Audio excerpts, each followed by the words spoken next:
대부분의 철학자들은 accepted, 받아들였대요. 뭐를? 지식에 대한 플라톤의 정의를. 지식이 뭐야? 정의를 플라톤이 내렸대요. 그 정의를 받아들였대요. 뭐로써? 정당화된 참인 진리로 받아들였대요. 그거는 진짜네. 맞네. 이렇게요. 합당한 참인 믿음으로 받아들였다고요. 한마디로 플라톤의 정의가 널리 받아들여졌다 이런 내용이죠. 언제까지만? 1960년대까지만 철학자들이 받아들였대요. 1960은 시간이니까 왼으로 이렇게 해줘야 되겠죠? 꾸며줘야 되겠죠? 그럼 1960년대 왜 갑자기 중단됐냐? 받아들여지는 게 게티어라고 하는 철학자가 보여줬대요. 접속사 that. 그 정의가 플라톤의 정의를 이야기하는 거야. 플라톤의 정의가 not always 보여요? 항상 뭐뭇은 아닌. 항상 만족스러운 지식에 대한 정의를 설명해 주는 게 아니었기 때문이래요. 틀릴 때도 있대요. 참이 아닐 때도 있더래요. 그래서 얘가 빈칸이죠. 이 글의 전체의 맥락이 되는 거예요. 맥락을 전체를 아우르는 주제가 되는 겁니다. 그는 몇 가지, 게티어예요. 게티어는 몇 가지 생각을 떠올렸대요. 예시를 만들어줬대요. 놀랍게도 예시가 선행사예요, 지금. 이 예시라는 선행사를 놀랍게도 웨어가 관계부사가 받고 있습니다. 이렇게요. 우리가 본능적으로 깨닫게 돼요. 우리는 본능적으로 깨달아요. 누구라도 어떤 사람이 어떤 무언가, 어떤 대상을 실제로는 모른다고요. 모른다를 깨닫게 돼요. 모른다라는 거. 자, 뭐에 대해서 내가 아는 게 지식이죠. 근데 자연스럽게 본능적으로 어떤 사람이 깨닫는데요. 알고 있다는 이 지식을 안다고 모른다고. 모른다라는 걸 깨닫게 된대요. 그럼 뭐야? 항상 만족스러운 설명을 제공해 주는 건 아니네. 왜? 안다고 생각했던 것을 누군가가 모른다라는 걸 깨닫게 되니까. 이해가 돼요? 그래서 게티어가 플라톤의 생각이 틀릴 수도 있다. 항상 옳은 건 아니다. 라고 이의를 제기한 거죠. 하지만 데펄스는 그 사람의 생각은 비록 어느 뭐일 수도 있고 보스 A and B 참일 수도 있고 정당화됐을 수도 있어요.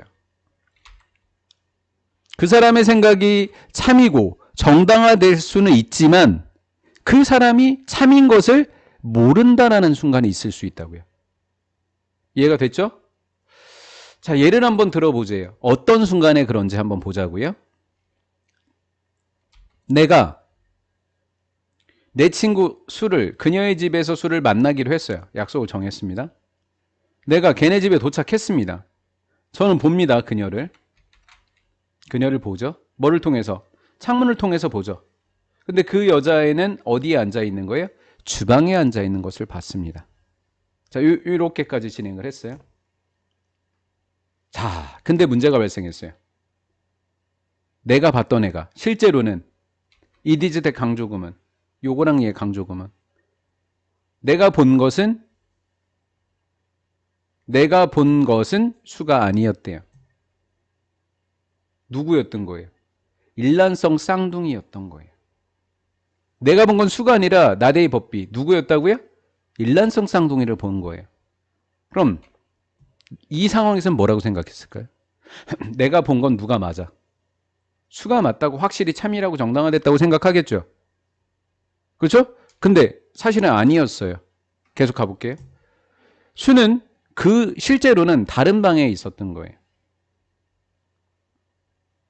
수가 집에 있어. 동격의 접속사 대십니다. 빌리프 댓의 대신 동격의 댓. 그 생각은 확실히 뭐는 맞아요? 참이죠. 그래서 나는 뭐 했어요? 합당한 이유를 가졌죠.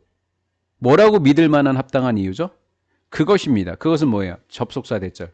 수가 집에 있어 라고 믿는 것은 당연히 합당했어요. 틀린 게 아니라고요. 이렇게 믿는 건. 합당하죠? 왜냐하면 I'm sure. 나는 확신했거든요. 내가 그녀를 보고 있다고. 목격했다라고 확신합니다. 하지만 가주어 진주. 그렇게 생각하는 거, 그렇게 믿는 것까진 괜찮아요. 하지만 뭐라고 이야기하면 안 돼요? 말하는 것은 잘못됐어요. 내가 알고 있었다고. 그녀가 집에 있었다라는 사실, 집에 있다라고 그 사실을 내가 알고 있다고 말하면 틀려요. 왜? 나는 사실은 알았어요? 몰랐어요? 몰랐죠. 몰랐죠. 내가 didn't 정확하게 몰랐었기 때문에 내가 그녀가 집에 있어라고 말하면 안 돼요. 그렇죠? 예, 그렇다라는 거예요. 어때요? 합당한 이유 어디죠? 분명히 믿을 만한 합당한 이유가 있는 거 맞죠? 그렇죠? 분명히 믿을 만한 합당한 이유가 있었죠? 여기서 뭐라 그랬어요? 항상 만족스러운 설명을 제공해 주는 게 아니에요. 딴 사람일 수도 있는 거예요.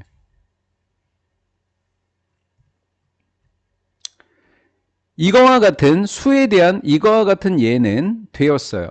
알려지게 됐는데 게티어의 문제로 알려지게 되었다라는 거예요. 게티어의 문제를 함축적 의미로 출제할 수 있겠죠? 게티어의 문제로 알려질 수 있는데 이 게티어의 문제는 밑에 나오니까 더 읽어봐요.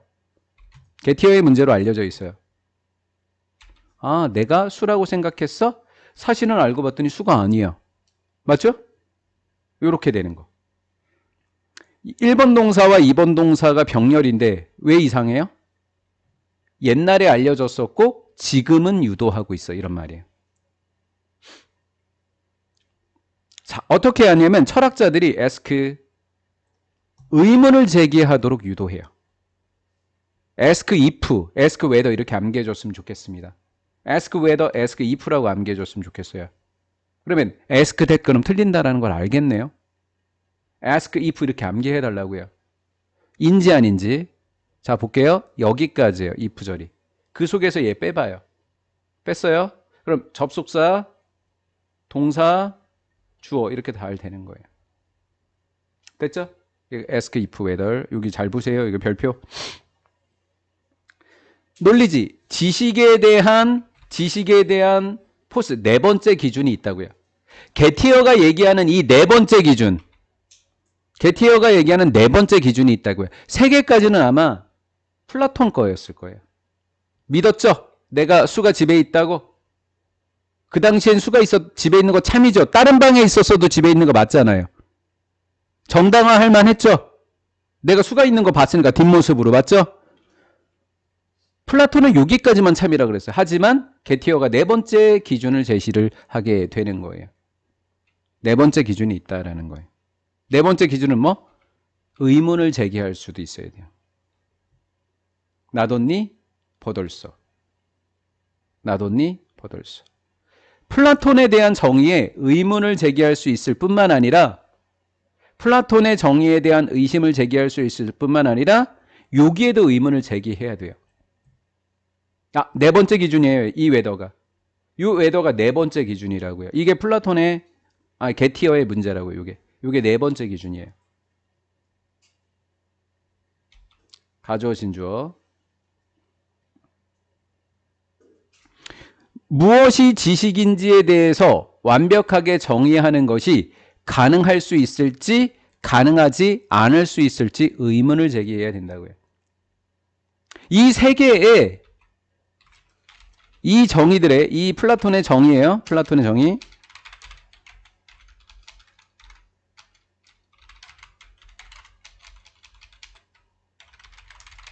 이 세 가지의 의문을 제기하고 또 무엇이 지식인지를 완벽하게 정의하는 것이 가능한지에 대해서 의문을 제기해야 된다고요. 자, 게티어의 문제 두 개 적어볼까요? 플라톤의 정의에 의문 제기가 가능해야 되고 두 번째, 무엇이 지식인지 완벽히 정의하는 것이 가능한지 안 한지 의문 제기가 가능해야 된다라는 거. 이게 게티어의 문제가 되겠습니다.